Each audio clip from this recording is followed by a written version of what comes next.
肖会长，之前对您的态度有问题，我这跟您道个歉啊。没事没事，那天我的情绪也有点激动，大家都是好心，相互理解就行。但是不管怎么样，当下这种局面还是要改变。那你的意思是？这次偷工减料的处罚，要不就按您说的办，把大雅斋的损失赔了，然后罚1年不能接协会的订单，写承诺书，永不再犯。您看你这样行吗？行，我保证没问题的。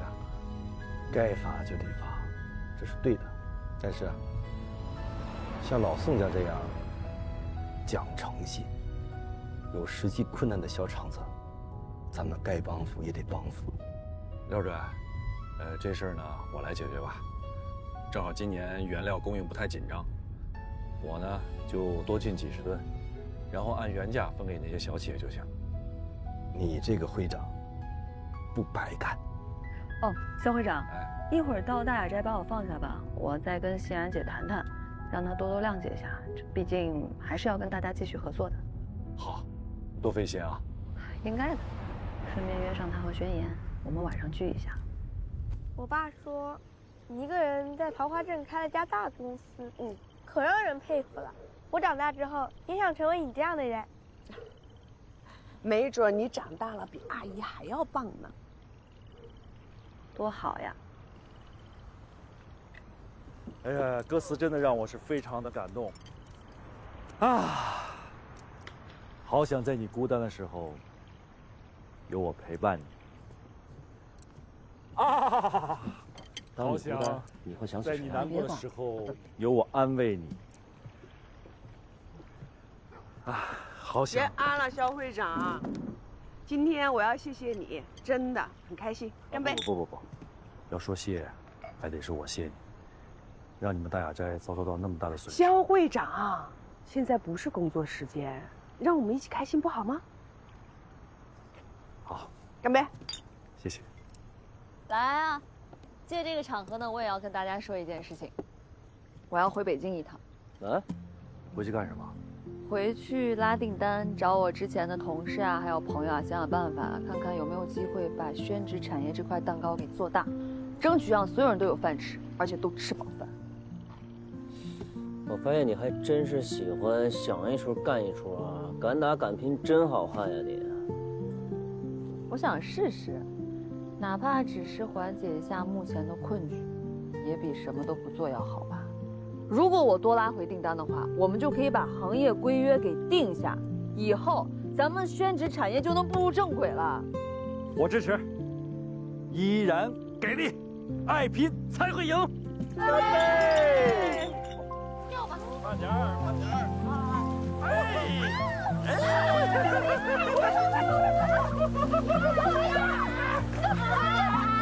你别把孩子打死，有礼物。北京之行，顺风顺水。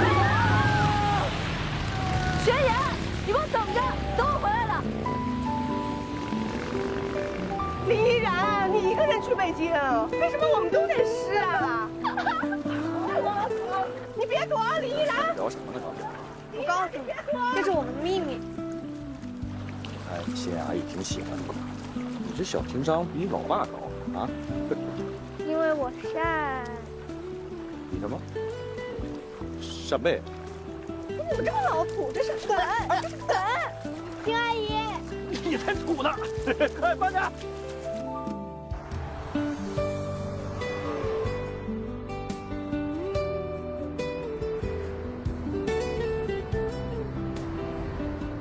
说说吧，桃花镇宣纸产业的林大业务员。别提了，还没开始跑业务呢。我不是给你泼冷水啊，跑不跑恐怕区别都不大。我今天问遍了身边所有人，大家一致的反应都是这样的：宣纸听说过没用过，我们现在办公室都无纸化了。所以我说呀，你不配用宣纸。东西确实是好东西，但过时了。你这次啊，恐怕是抓了个烫手山芋在手里。农村是一片广阔的天地，你去那里工作，我是支持的。不过，我的能力有限，打了一圈电话，老同事、老朋友都问了个遍，也就搞得那么一点点订单，简直不值一提。老师，您千万别这么说。我刚到北京，您就给我来了个开门红，我都不知道怎么感谢您。我也是农村出来的，你在农村好好干，就是对我最大的感谢。嗯，走。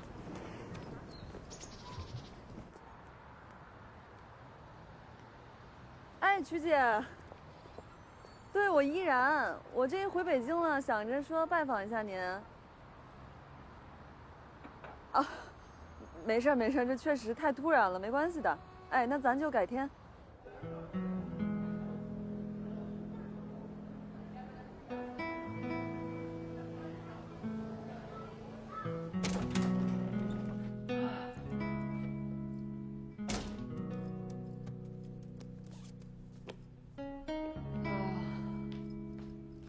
累死我了！哎呦，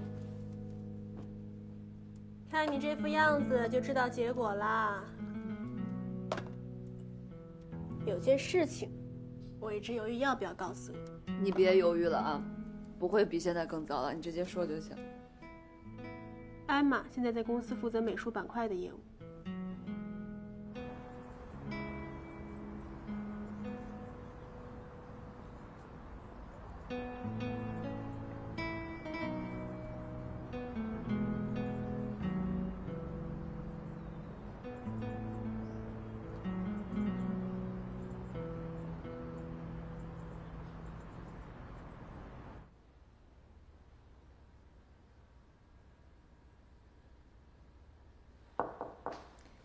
艾玛姐，依然，昨天 Lisa 忽然跟我提起你，我就知道你会回来求我的。哦，冰美式半糖。你在那边也这么伺候领导啊？山里的领导也爱喝咖啡啊。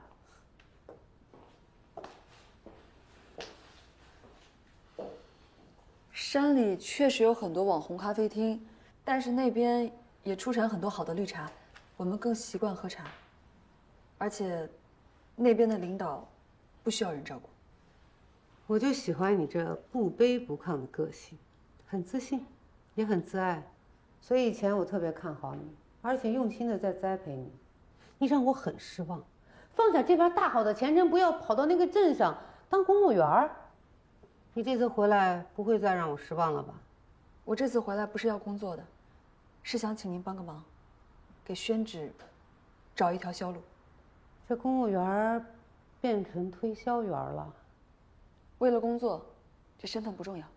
你现在不是我的人了，我为什么要帮你？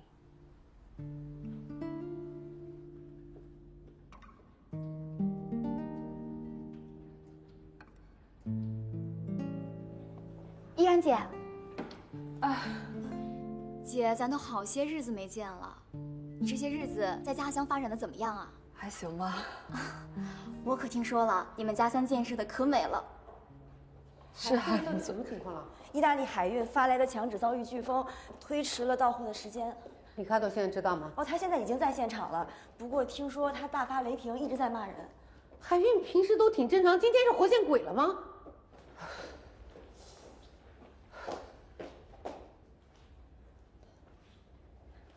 艾玛姐，艾玛姐，我跟您一起去吧。我之前给里卡多办过展，我知道怎么搞定他。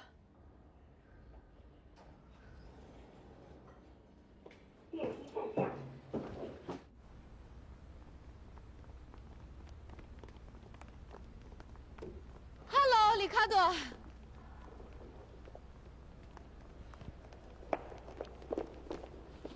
里卡多先生。艾玛，你做的好事。里卡多，我马上想办法。你想什么办法？你能有什么办法？枪支就那么多，现在停在海上，你安排直升机过去接吗？重新发货，走空运。我定制的枪支只生产了那么多，没有更多了。现在停在海上，你让我怎么呈现？我跟你说过的，要空运，空运。你为什么不听话？时间本来是来得及的，可是海运运道上飓风，这是个意外。我不听过程。艾玛姐，咱们要不然联系附近海岸的船只，这儿还有各个港口。你真的是没带脑子吗？都跟你说了飓风，接什么接？艾玛，你毁了我的展览，是你违违了，你要负责。里卡多，听我解释。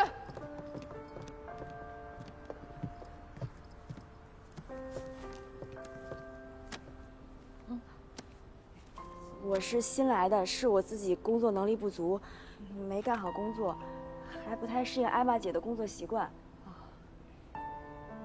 听说你之前是艾玛姐最喜欢的助理。都过去了，你呢就想着怎么帮她解决问题，她的态度你不用太在乎。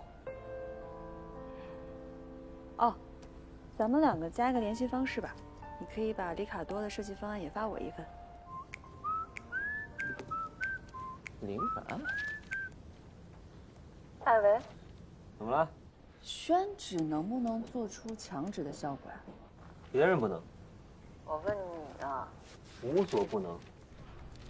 我跟你好好说呢啊，里卡多的室内装饰设计展急需要一个墙纸材料的替代方案。我呢，现在把他的设计图发给你，你就按照他的设计理念用宣纸设计出来，这很重要啊。里卡多是吧？就那个国际顶流室内设计师。是。而且呢，这次设计展会有很多中国设计师去里卡多的设计里找灵感。如果他接受了宣纸方案，那一定会有很多中国设计师模仿借鉴。这样的话，宣纸壁纸完全有可能在中国高端室内设计领域占有一席之地，成为潮流都是有可能的。行啊，这样，你帮我带一只烤鸭过来啊，不要真空包装，要现烤的。你上高铁前现去买。我跟你说正事儿呢，这次设计关乎你的成败。我说的也是正事儿，我保质保量的啊，把你这个墙纸给完成了，你保质保量的把烤鸭给我带回来。真吃啊？啊，我真的很喜欢吃烤鸭。吃你自己得了呗。行，挂了。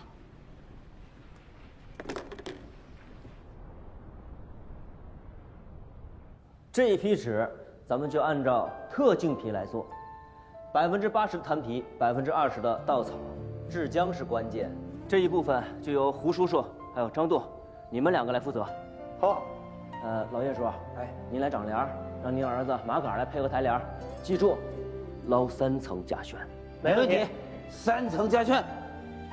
苏大爷，您带着小鱼小满刷纸就行。好的呀。学姐，我干点啥呀？伯伯，我们这人手差不多了。而且呢，今天肯定要通宵达旦的干了。您年龄摆在这儿了，不想让您那么累，早点休息就行。我可以的。是，有我们的，歇着吧。对啦，我就负责给大伙儿把宵夜做好，一会儿我就先把老鸭汤炖上。哎呦，知子莫如母。行了，大家都明白了吧？明白了。啊，时间紧，任务重，咱们话不多说，干起来！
宣言啊，这么多颜色，哪个能行啊？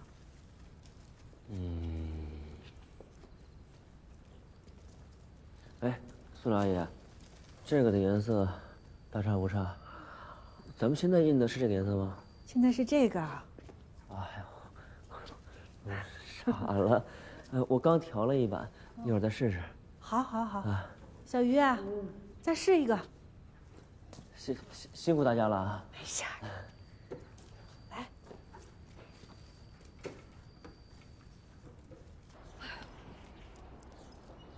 哎 ，Rachel， 什么情况？你这艾玛和丽卡多不是约了后天吗？丽卡多临时改变行程，他不去上海了。今天早上起来，他给艾玛姐打电话，说是什么要完成善后的事儿之后，马上就飞回意大利。这怎么来得及啊？指示已经做好了，今天早上航空快递过来。这加急的话，最快也得明天一早才能到啊。啊，那怎么来得及啊？这怎么办呀？你别着急，我打个电话。中国宣纸与意大利设计的结合，这不仅仅是两种材料的嫁接，更像是两种文化的精神共鸣。大家可以想象一下，半透明的纸浆在墙面上投射出山水画般的水墨呼吸。这种碰撞产生的不仅仅是简单的中国风设计，更是类似于佛罗伦萨圣母大教堂穹顶的精密结构。东方的柔成为支撑西方力的美学基础，是诗学和视觉的颠覆性革命。里卡多先生，这里面所有的参数都没有改变，唯一改变呢就是材料从麻变成了宣纸。如果你只是让我听这些介绍，那我就太失望了。我要看到成品，看到摆在我面前的成品。否则我就不会干这个活。不，成品已经在飞往北京的路上了。我什么都不相信啊！我是艺术家，我的作品不能有一丝一毫的损失，否则我就不干你们自己买单了。喂，该说不说，这老外挺会找地儿啊。哎，你在哪儿呢？你在船上还是在船下呀？也不来迎接我一下啊？宣言。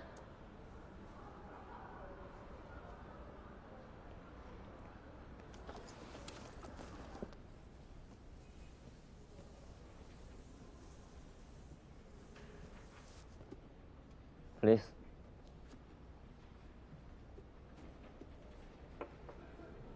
我担心快递送不到，我一大早赶早班机，我就人肉给你背过来了，怎么样，靠谱吧？早班机啊？啊？现在都下午。啊，这展览馆附近有一家烤鸭店，味儿不错。哦，谁做的？就是这位。出身宣纸世家，跟您一样，都是非常有才华的设计师。哦，太不可思议了！我看到了宋徽宗的天青色，神奇的宣纸，神奇的设计师，这肯定是目前最好的选择。具体效果，就等开展那天有参观者来评断吧。那我可以准备布展了。太好了，去准备吧。好。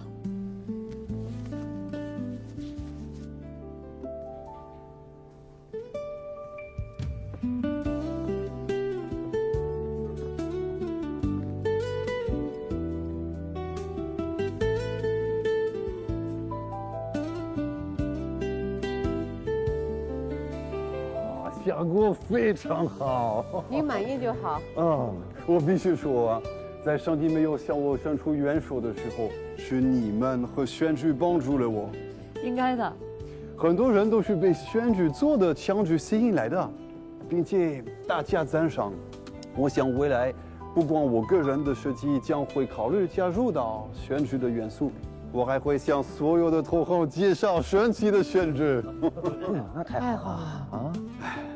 林，我们就要成为合作伙伴了。哎呀，来，我带一下。哎呀，还是宣言体贴呀。回头我有一些相关的客户，还可以介绍给你们。然后啊，他们一定也非常感兴趣。谢谢艾玛姐，谢谢里卡多先生。没白来哈。轩，你让我认识到了中国设计师的思想，我太爱你了。我们能够再深入交流一下吧？可以，这也太热情了。来，这边。传染效果。哎呀，太山里不光有笋子、土豆，还有帅哥啊！这帅哥不仅帅，还贴心，不仅贴心，还有才华。哎，我一看到他，我就知道你再也不会回来了。祝你幸福。欢迎你也来山里，很有可能啊，你去山里你也不想回来。必须去。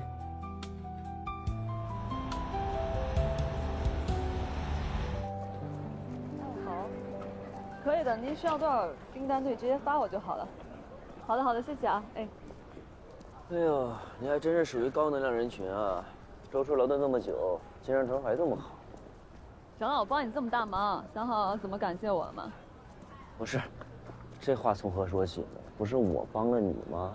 哎，我拉订单不是为了我自己，是为了包括你们家在内的所有的宣纸企业。啊，那这意思是我还得谢谢你。哦，大点声。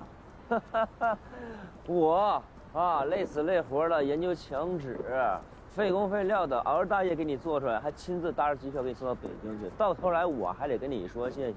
拜托，有没有王法啊，领导？没有王法，你赶紧的吧，说谢谢。欢迎欢迎，热烈欢迎！两位好，我是你们的专车司机小肖，很高兴为你们服务。来吧。那肖会长怎么还来了呢？我不亲自来接你们，怎么表达我的感激之情啊？啊！别光感激啊，还得请吃饭。没问题。怎么样？有人替我说谢谢。就你会耍小聪明。上车吧。那你上车。好，上车上车。哎呀！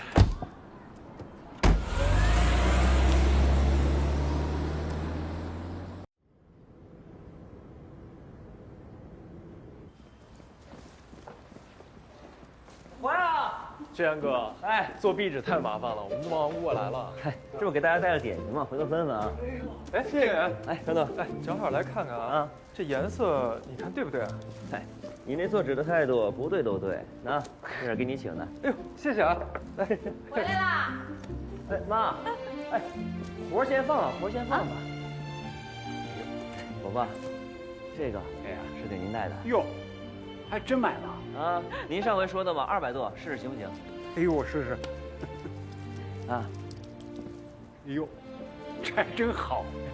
要是这样，以后我可以帮你妈干点减料的细活了。行啊，儿子，算你有良心，没把伯伯的事儿给忘了。嗯，轩辕，赶紧去看看你爸了。我爸又怎么了？你爸怎么了？自从你打电话回来说有订单了，你爸高兴的带着大伙儿干活，没日没夜的，说什么他也不听啊。这会儿在床上挺着呢。啊，哎呀，开销这么大，啊，经营上又没有太大的起色，他压力大。一听说呀，这壁纸有了订单，他能不高兴吗？那也不能让他就这么挺着。哎呦，也没有不管呀。我跟他说了，让小满去照顾他，他不听，他说还要浪费一个劳动力。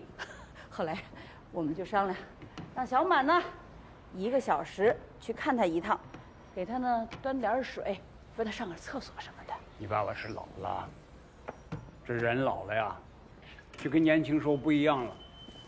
年轻的时候呢，天塌下来都扛得住，老了以后吧，这芝麻大点事儿啊，他都是个事儿了。你得赶紧劝劝你爸，到医院做个腰部手术。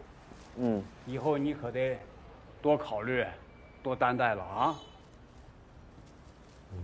啊，依然你可真是太厉害了，这活可够我们忙的了。依然姐啊，这回拉了这么多大客户回来，咱们桃花镇真是要发了。你再给他装鼓风机，能把他吹上天。这主要啊，还是廖主任领导有方，教育的好，言不由衷。这说好话还混不了吧1、2家企业恐怕吃不下。这么个分法，你吃苦受累跑来的业务，别再给折腾黄了。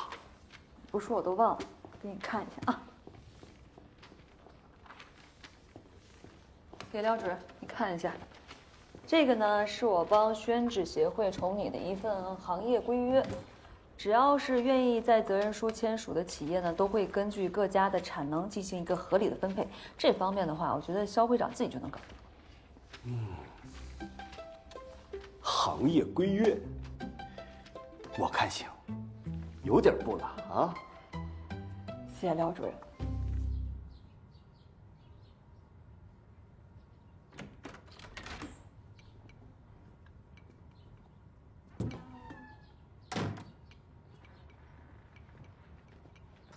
妈，睡了。妈，再睡会儿吧。那一天睡不踏实，要睡着挺不容易的。我没睡，我醒着呢。啊。哎呀，一天到晚就这么躺着，外面是白天是黑夜都搞不清楚。你要睡就睡，不睡就过来吃饭。这样吧，妈，我把菜都端过来，咱一块儿吃。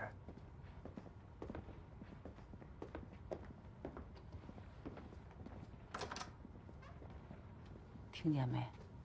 儿子知道一家人在一起吃饭啦。哎呀，要我说，宣言这阵子表现的那没得说。你看，自从你躺在这儿，他是天天守在这儿，1分钟都不带离开的。这些年呢，我们的宣纸产业并不是很景气，现在又出现了这个内卷的现象。过去的事情现在就翻篇，我们不提了。经过这些天，领导给我们的培训，我们大家呢，对于商业诚信啊、法律法规方面的认识，都有了大幅的提高。经法办同志们给我们现在找来了新的饭碗，这个新的饭碗啊，是金饭碗，很不容易的，所以希望各位一定好好珍惜，好吧？我就一句话，饭大家要一起吃，但是砸饭碗的事儿，谁都不能干，明白吗？明白。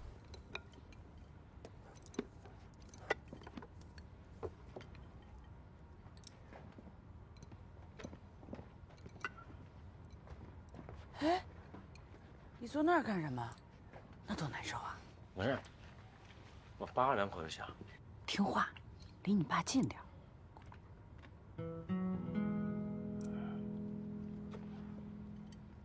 哎呀。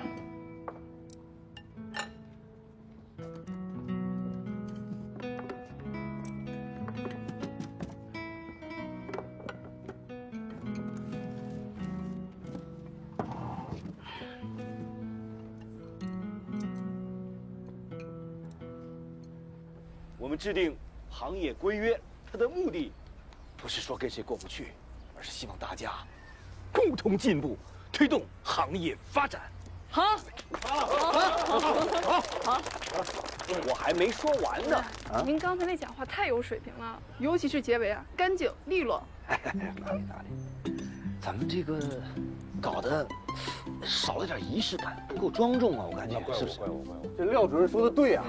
今天咱们没有仪式感，咱们应该像古人一样，桃园3结义，歃血为盟啊！这个想法好啊，就应该歃血为盟啊！歃血为盟，歃血为盟，咱也学古人哈，正式一点。这就不必了吧？哎，对，也是，都没有，怎么歃血为盟啊？主任，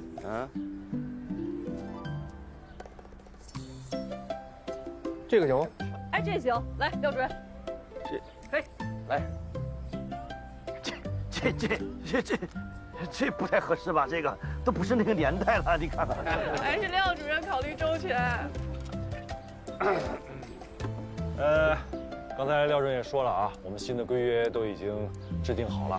那未来，谁要是再犯错误，我们可就按新的行业规约严肃处理了啊，好不好？好，来，我们来签字。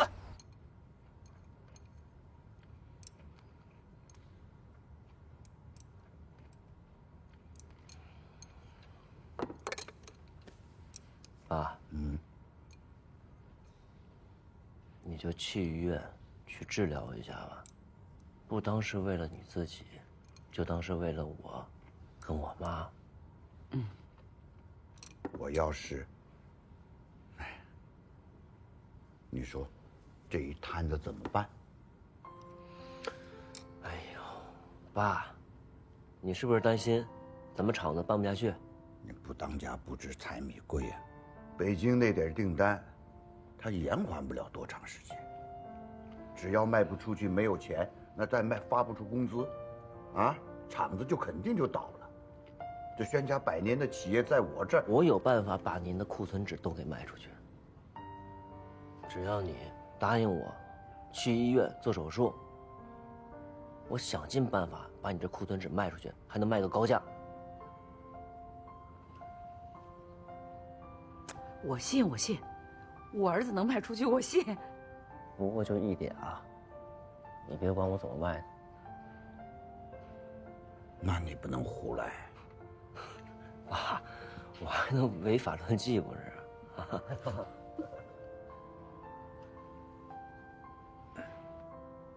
哎呦，你还愣着干什么呀？儿子说的话你就信，他让怎么干就怎么干。行了，那咱们先吃饭，然后我一会儿就联系医院，派个车把我爸接到医院去。吃完饭我先收拾东西，我陪你爸去医院，这个家我就交给你了。行。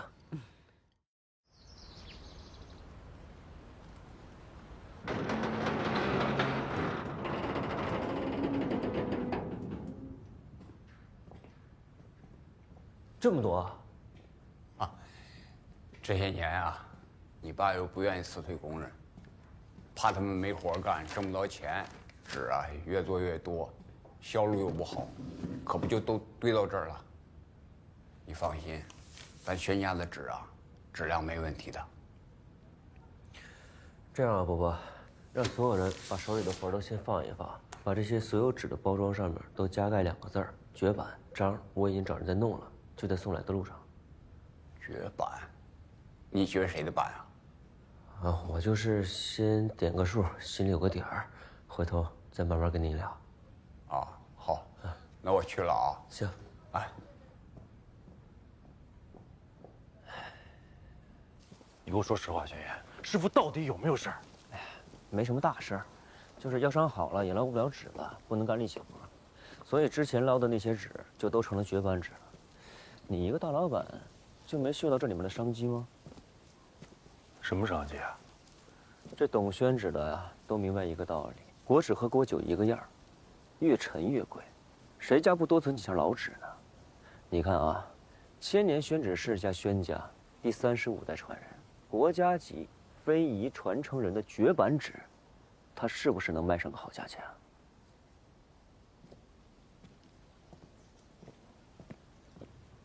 绝版纸啊，宣言，你有没有想过，只要这么做了，后果会是什么？搞不好外界会质疑你们宣家的信誉。在我爸的心里，职场能活下去比什么都重要。这职场要是倒了，那手艺也就没了。这个问题不解决，我爸养病他也不安心。可你也不能利用你爸呀，他是你亲爸呀。我知道，明哥，我知道你心疼我爸，我又何尝不是呢？这是我眼下能够想到最好的解决方案了。如果你真的心疼我爸，你就出个价，这肥水啊也不留外人田了。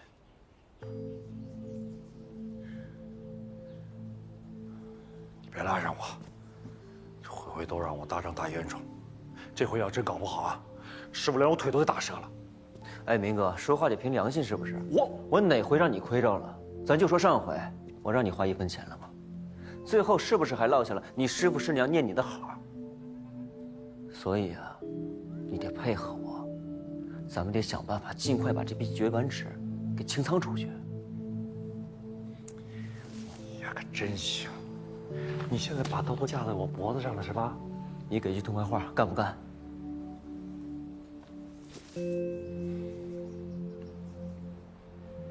干可以，但不能让师傅知道啊。这样，我把这消息往我那几个行业群里发一下，那一发那群里都能炸了。纸是哗哗的出，钱也哗哗的进。我这价可高啊，那低了我还不答应呢。那量也大，那不行，物以稀为贵，你多了就不值钱了。所以啊，不能让外人知道我们有多少货，咱们俩得好好设计设计。哎，您是大设计师，您说怎么搞就怎么搞，好吗？首先往群里发消息，没毛病，但具体这消息怎么发，它就是门学问。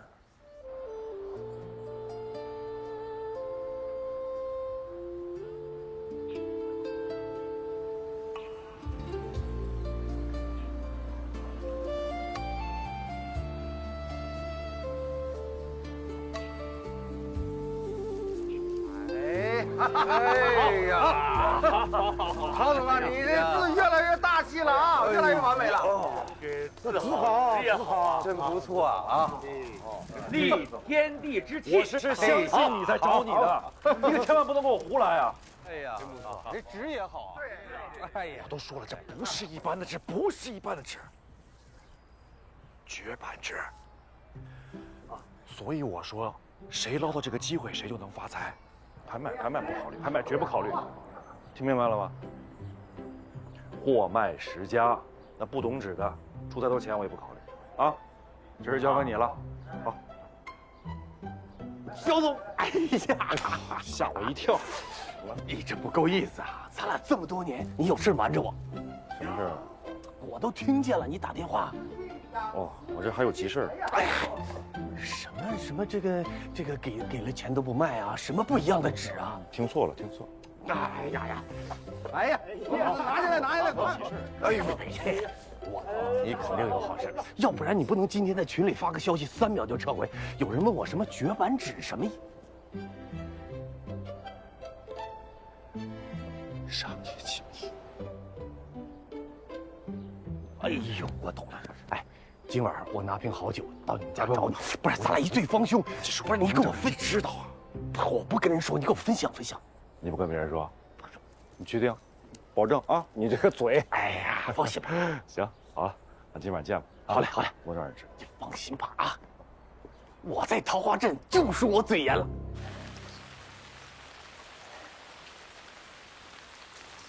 什么会长啊？我不是你会长，不是说好的吗？保密。怎么现在全局的人都知道了？肖会长，我也不知道啊。我就跟你一个人说了，你还不知道？我告诉你啊，发财的机会没了。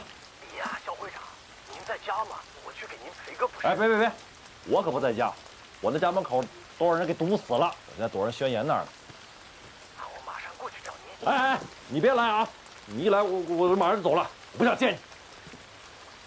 还得是大老板啊，带派。喝着。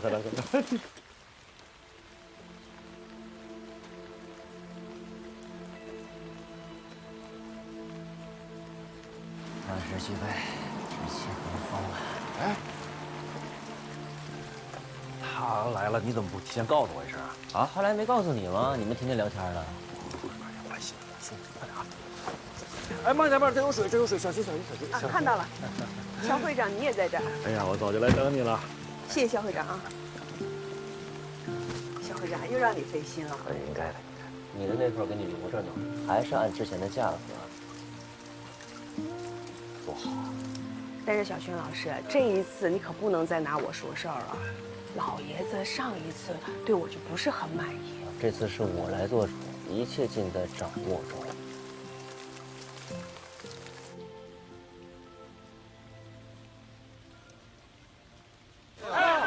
我知道了。不是老肖，看看躲都躲不来，不让他来非来。做的事儿啊！哎呀，肖会长，你怎么回事啊？不是说保密的吗？老肖，这事儿做的不好，这不地道啊！对，是什么意思啊？你这是做的回事啊？我不是不帮你们，我是真没办法呀。哎，我师傅那脾气，你们又不是不知道。那以后他要在桃花镇看到自己的绝版纸，他能不生气吗？所以我就跟宣言说。我们俩商量好了，这批纸绝不能在桃花镇上售卖。老肖，这个事儿你不用担心，我们可以帮他们往外卖呀。对呀，哎，收藏啊！就是我们买了，我们不拿出来，我们藏着，我们收藏行吗？我们收藏。是，这批纸确实是好纸，但价格贵呀。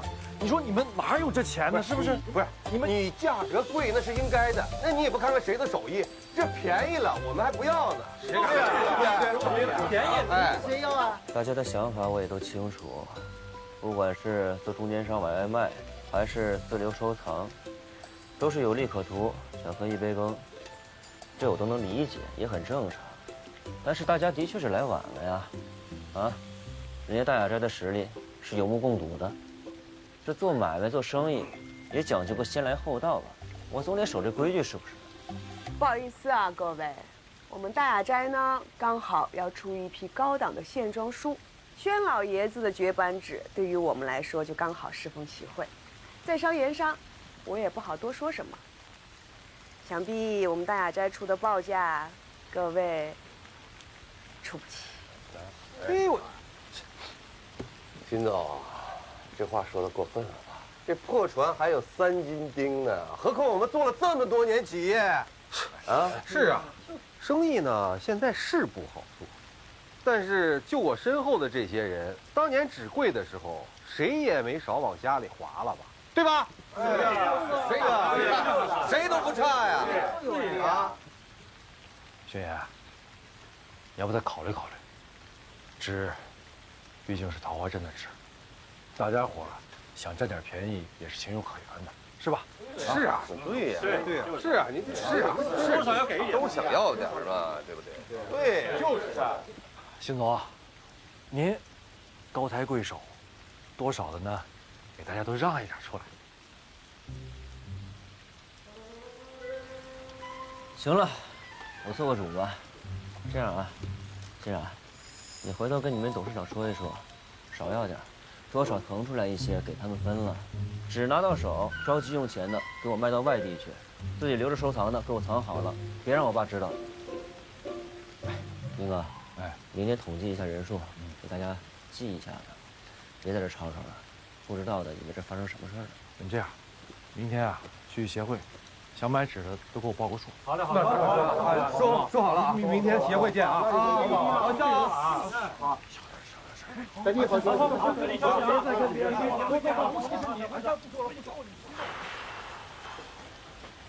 要不错。我们也算过了，就这个价格卖给他们，他们转手卖了也能赚着钱的。怎么算呢？他们也不会亏，而且这么搞下去啊，这个我们卖的也快，而且价格也不低。我是没有时间细水长流了，这事儿要是让我爸知道了，还不知道他怎么处置我呢。如果这事儿师傅要是知道了，怪罪下来，你可不能出卖我啊！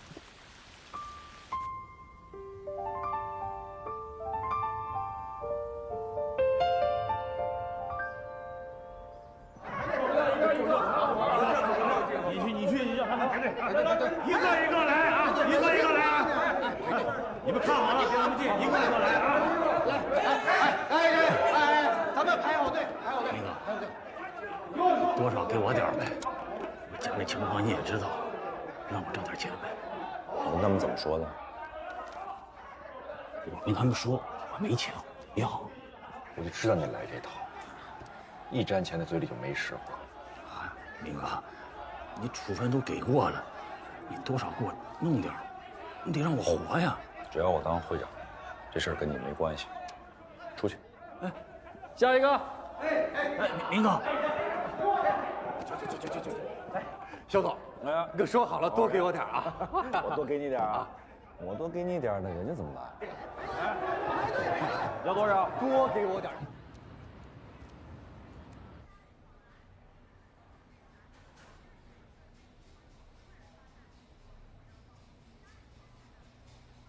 几点了？哎呀，都问了800遍了，一会儿人家有人来接你啊。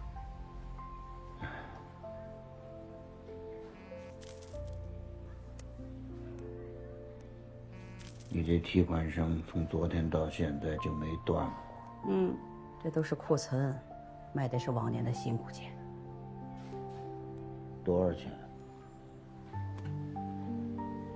？18万。这么多呀！轩辕这小子行啊，他不仅卖得快，他价还挺高的。嗯，我早就说过了，我儿子不比别人差，比你强。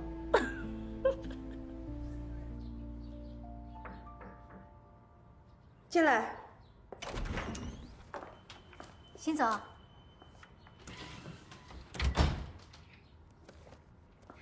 这是上个月的生产报表，您看看。怎么了？心情不好啊？刚才董事长突然间就来电话了，询问起我轩家绝版纸的推进情况。我如实汇报，结果他说我订货量太少，报价太高，想借机抄底。即便以后我们卖不了，还可以高价出货，要我重新拟定一个方案给他看。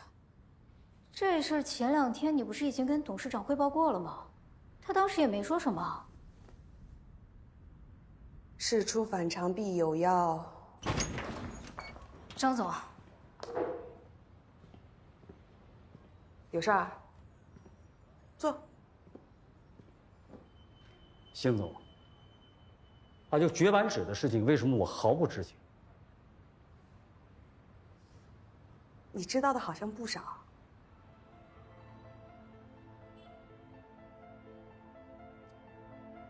我来是通知你一声。董事长指示，从今往后这件事情由我跟轩言直接对接，您不必再插手。张副总，下次进来的时候记得敲门。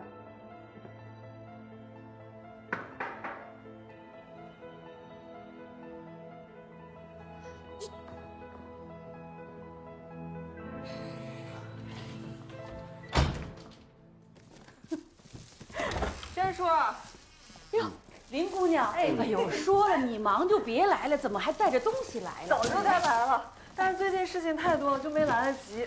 谢谢谢谢。哎呦，轩叔今天手术啊？是啊，这一早上就没吃没喝的。哎呦，这不疼吧？事务长轩永年，我在。准备手术了。哦。好了。能行不？行，差不多。慢点啊！来，慢点，慢点。走，慢。不。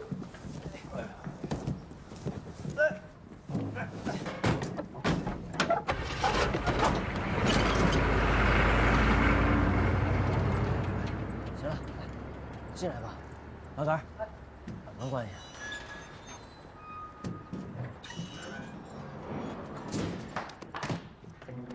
轩言，我还是害怕你爸万一要是知道了，他会不会？哎呀，我这么干不也是为了他好吗？等这批货出去了，有了钱了，他就不用操心那工资的事儿了，也不用再捞纸，可以好好养身体了嘛。轩哥啊，你是怎么把这么多纸都卖出去的？这还没卖完吗？不是？哎，大家可都记好了啊，千万别忘了，现在还剩多少纸，绝对不能往外说，跟谁说都不行。放心吧，哥，哎，只要以后有活干，有钱赚，我们都听你的，是不是？你说，你也记着啊。轩言，哎，我知道你脑子活，主意多。要是用在救厂子和帮冷轩啊减少压力上，我们都支持你。要是胡来，那还真不行。哎呀，老叶叔你放心吧，我也没偷没抢的，这怎么卖不是卖啊？对吧？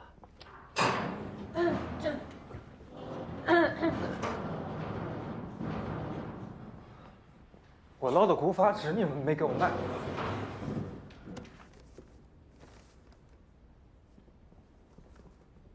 你捞古法纸了？没壁纸单的时候，净倒腾他那点东西了。说好了啊，这可不能卖啊！我卖的是师傅的纸，跟你有什么关系啊你？师傅，在这儿。这是师傅去年捞了一批好纸，是留给江自由大师的，等他来了之后给他。这可不能卖啊！不卖，那就劳驾您，把我爸捞的这批好纸，还有你捞的那些，找个地儿给我放好了。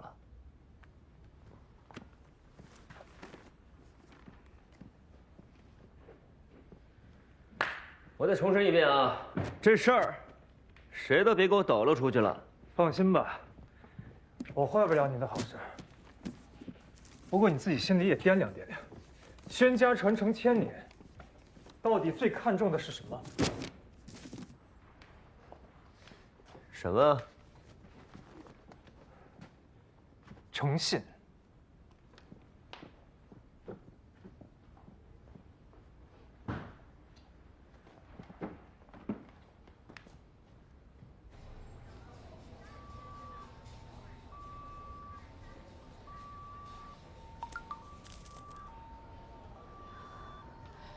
轩言这孩子怎么还不来呀？徐阿姨啊，最近纸卖的挺好的吧？就从昨天开始，我这个手机啊，一响，1万，再一响，又1万进账了。哎，从今天开始，这一响，10几万进来了。就刚刚几十万进来了，这吓得我都不敢看呢。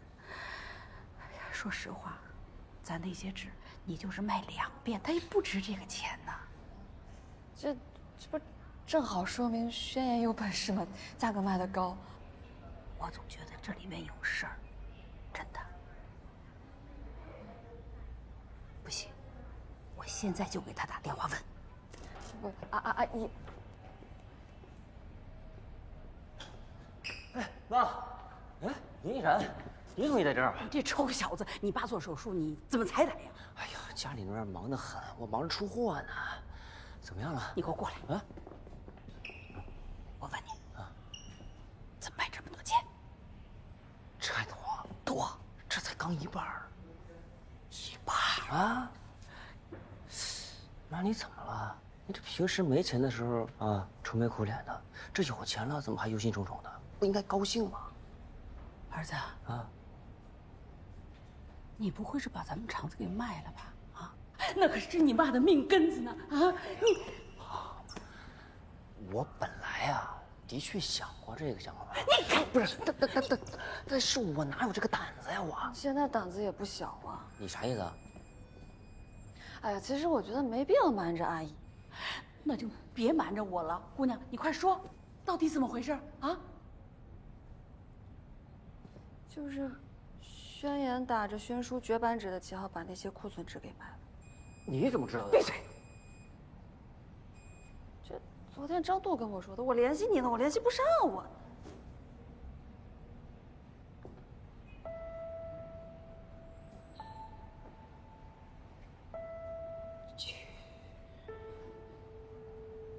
绝版纸。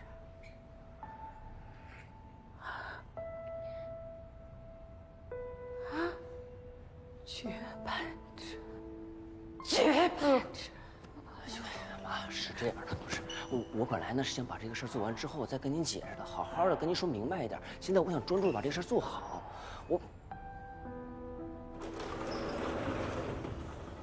宣永年家属接病人。哎，这儿呢。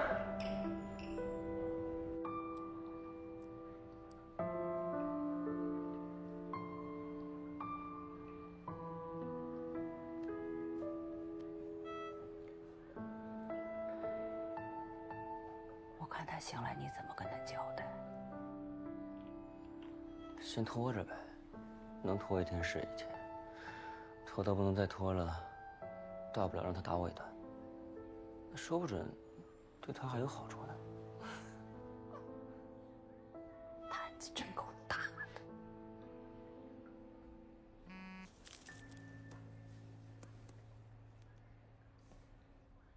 有这么多？我粗略的算了一下，现在订出去的，加在一起大概有这个数，500万。啊，没事，如果全卖出去的话，再多加150。哎呀，妈，我这每天看着你，为了给工人发工资，这省一点那省一点的，我就特心疼。我做这个事儿啊，其实就是想让你们少操点心。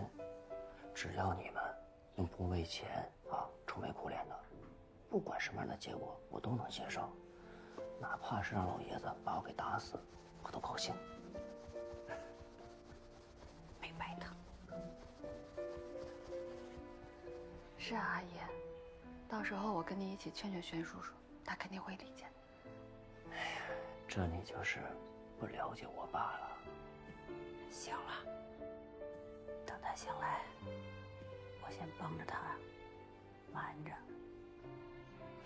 哎，不过这顿揍你是跑不了了。那就趁他没醒，我我先收拾收拾他。你开始，开始。不是，我那边还一大堆事等着我弄呢。我趁现在有空啊，给他收拾收拾，擦擦身子。哎，我来吧，我来，你跟阿姨聊天。哎呀，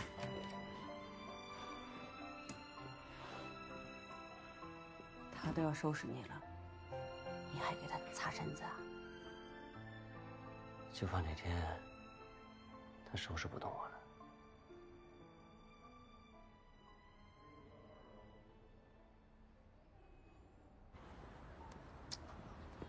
去哪儿啊？回镇上。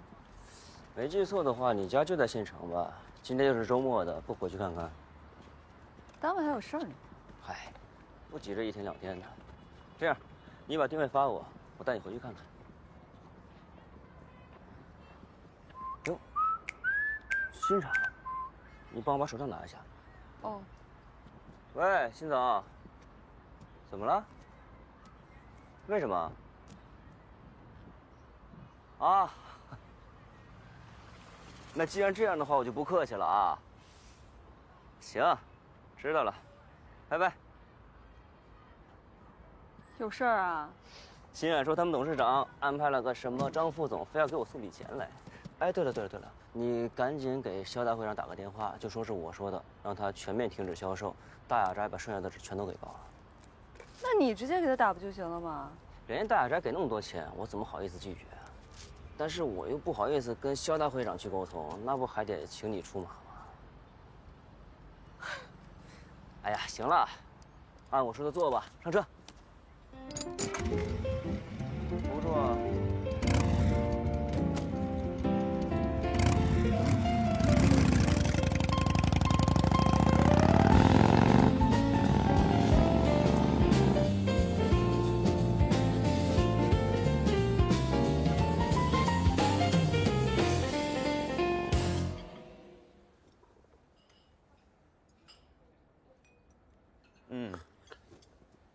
行，可以。哎，我到了啊。哎，坐。先挂了。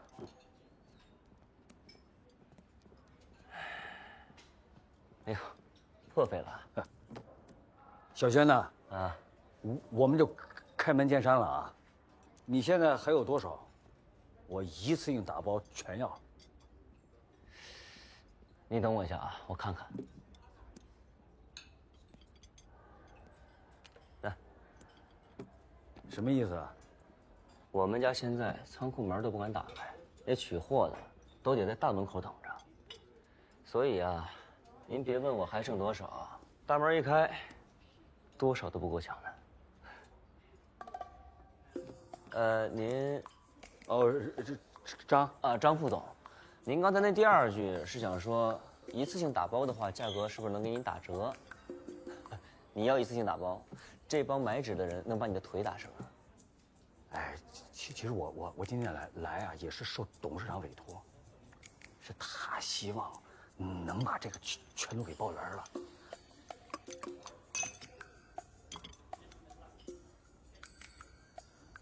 如果说没法一次性打包的话，您看是不是能给我多留一点？明白。其实咱们都不容易，我这次来，接一下啊。哎，喂，什么情况？什么？真的假的？啊！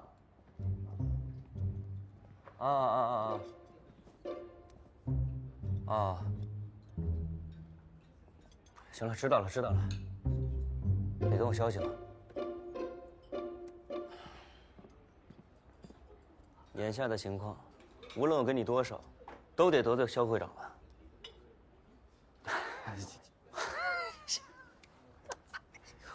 既然要是得罪的话，那还不如干脆得罪到底。有魄力，我就愿意跟您这种有魄力的年轻人打交道。行吧，那我就擅作主张，把剩下的都给你。价格上浮50%。哎，这什么意思啊，张副总？我得跟我们董事长商量商量。啊，对，那你抓紧，时间可不等人。我现在就去。赶紧去！我现在就上，你等我啊！你快点啊！哎啊！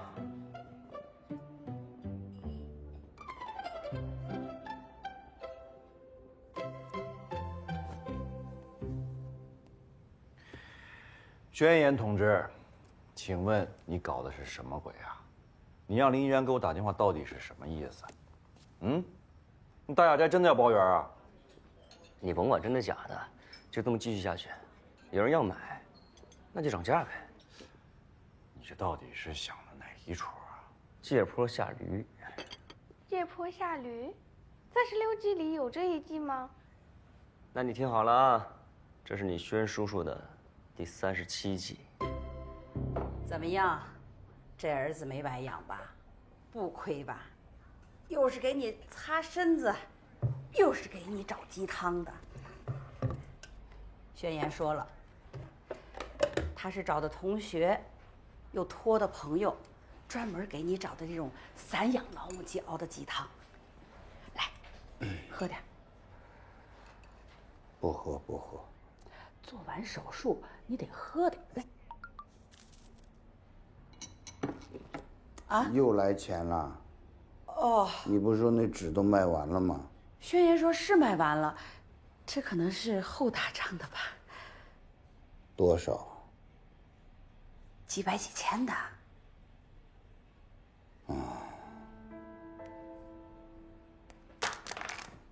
哎呦！我这儿子真了不起，有了这几十万，那工厂又能喘过气来了。对哟。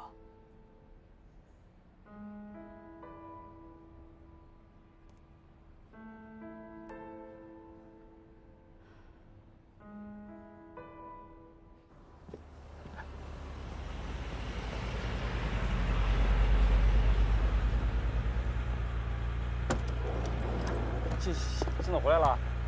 你跟宣言谈这么重要的事情，你就约在咖啡厅啊？我其实这不是给咱们，给您省钱嘛。张副总，现在整个桃花镇都知道咱们要包圆了，现在抢纸的人抢得更厉害了，价格越出越高。今天早上还有人来咱大雅斋要订宣家的绝版纸呢，说不管咱跟宣家谈的什么价格，他都多出10%。你看，这不都疯了吗？奇货可居，能不疯吗？哎，我，你知道我什么意思啊？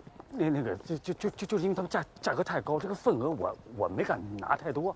如果董事长那边问起来的话，您比董事长预期的价格高多少？